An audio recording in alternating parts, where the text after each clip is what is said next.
Bueno, y seguimos aquí en La Brújula por Radio La Luna y nos estamos comunicando con alguien que está en Portugal, nada menos que nuestro amigo, compañero, abogado, que está preparando un doctorado en Salamanca, nada menos, y que en este momento está en Portugal. Te damos los buenos días o allí las buenas tardes. Rodrigo, ¿cómo estás? Buenos días, Mario. Todo muy bien, por suerte. Un saludo para todos. Bueno, Rodrigo Gómez, querríamos saber cómo están viendo el desarrollo de esta pandemia desde la península ibérica, porque vos también habitás habitualmente España, y lógicamente qué es lo que están viendo de distinto sobre lo que acontece en Italia o Alemania o Francia, que son los más afectados de Europa con esta pandemia. Bueno, en gran medida una discusión política de fondo entre las comunidades autónomas y el gobierno central en cuanto a qué competencias tiene cada comunidad autónoma y qué es lo que puede hacer. Comento que en Madrid están planteando o se ha ofrecido una instalación, una empresa privada, el Palacio del Hielo, en donde se conserva y se fabrica hielo para empezar a utilizarlo como morgue para la cantidad de cadáveres que hay en este momento. Se Tremendo. estima que esta semana va a ser la más fuerte, sí. Ujú. Y justamente están viendo las comunidades autonómicas si pueden empezar a comprar kit de diagnósticos y material de salud a nivel individual. Y bueno, la comunidad de Murcia ha querido endurecer un poco más todavía las medidas de cuarentena, cosa que todavía el gobierno central le ha dicho, se lo ha prohibido y le ha dicho que evidentemente son competencias que tienen a nivel a nivel nacional y que todavía no lo pueden hacer por cuenta propia. Después hay una gran discusión a nivel social, sobre todo mirando algo que veo muy reflejado con nuestra sociedad argentina, mirando lo que es Europa del Norte, Ajá. donde algunos países, como por ejemplo Holanda, ha tomado una actitud totalmente diferente, en donde no es obligatorio el confinamiento, no están cerrados los lugares privados, digamos, los restaurantes, los lugares de reunión pública, y el gobierno ha salido a mencionar que si bien aconsejan mantener cierta distancia, no ha impuesto ningún tipo de limitación para el desplazamiento o limitar el desplazamiento, los derechos individuales de las personas que habitan en ese lugar. ¿Y los Lo resultados? que lleva por ahora hay menos cantidad de muertos en ese país que en España. Sin embargo, también los contagios empezaron más tarde, por lo tanto, lo que prevén es que el crecimiento, cuando se vuelva exponencial, va a ser mucho mayor que el que hay en España. Entonces, la gran discusión es esta idea de pensar que Europa del Norte es mejor o más avanzado en cuanto a las medidas sociales que toman, y a diferencia de lo de Europa del Sur, bueno, y quienes hablan también de proteger la industria y el comercio, más allá de lo que va a pasar indefectiblemente, que es la cantidad de gente que se va a contagiar y que se va a saturar el sistema de salud pública con la muerte, evidentemente, de Ujú. estas personas que no consiguen sobrevivir. Así que también hay una discusión social bastante interesante en cuanto a cómo se toma la libertad individual y hasta dónde puede avanzar el Estado para intervenir en la vida diaria. Claro. ¿Cómo se está viendo? A mí me ha llegado, lógicamente que es tanto lo que llega que estamos virtualmente en estado de saturación, pero me han llegado de Italia delegaciones que han ido de médicos de China, de Rusia y de Cuba. ¿Eso hay conocimiento en Europa de esto? ¿Es una situación que se ventila en América Latina y allí no le dan difusión? ¿Cómo es la situación?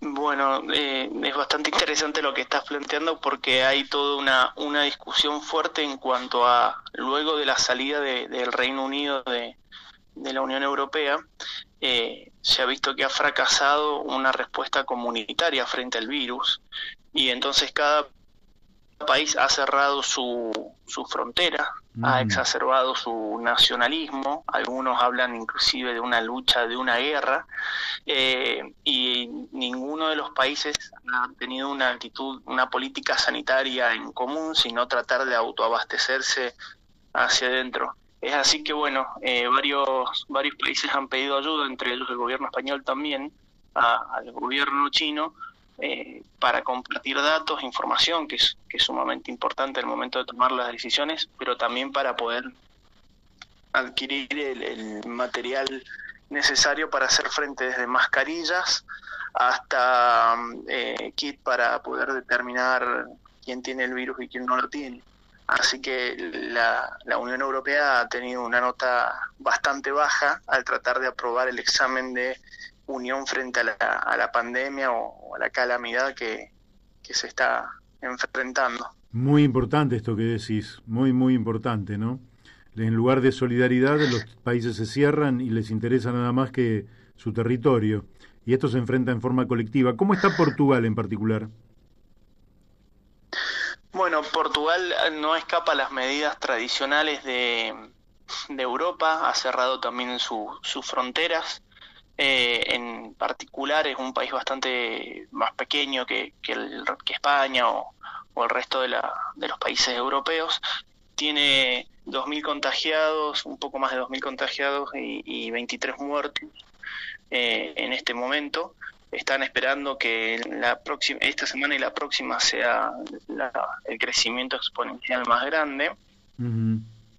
Y sí me llama bastante la atención, y creo que para destacar las discusiones que se han llevado adelante en el Poder Legislativo, en el Parlamento, en cuanto al nivel de límites que se le van a imponer a los ciudadanos. Es decir, hablaban hasta dónde el Estado podía intervenir en un equilibrio justo, y hasta inclusive acá el proyecto que manda el presidente para poder decretar o aprobar, promulgar, mejor dicho, el estado de alerta, tenía que tener bien discriminado qué es lo que podía hacer el ciudadano y qué no, para que las fuerzas de seguridad no se sobrepasen.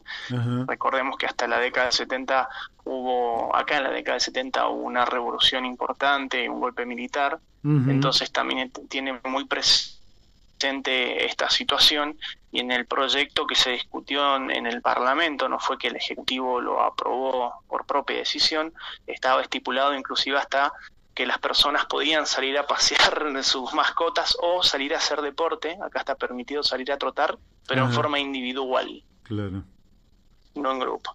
Claro. Entonces, Portugal, y es un poco también como se ha subido a esta ola de nacionalismo, y resaltar por ahí que también hay varios autores que están discutiendo estos nacionalismos que son de siglos pasados, para tratar de buscar un enemigo que hace mucho no existía. Entonces ahora lo están buscando o en un virus o en una ideología de donde salió el virus, para tratar de ensalzar una lucha que, en vez de buscar una solidaridad y hacer un pool común, digamos, de médicos, información, materiales de sanidad, donde se puede ir desplazando conforme al mayor o menor requerimiento. Así que sí, cada país ha obtenido o ha buscado su forma de luchar, levantando la bandera de su país y sus políticas y su decisión y soberanía nacional, y algunos, como en el caso de España, donde está atravesado por conflictos de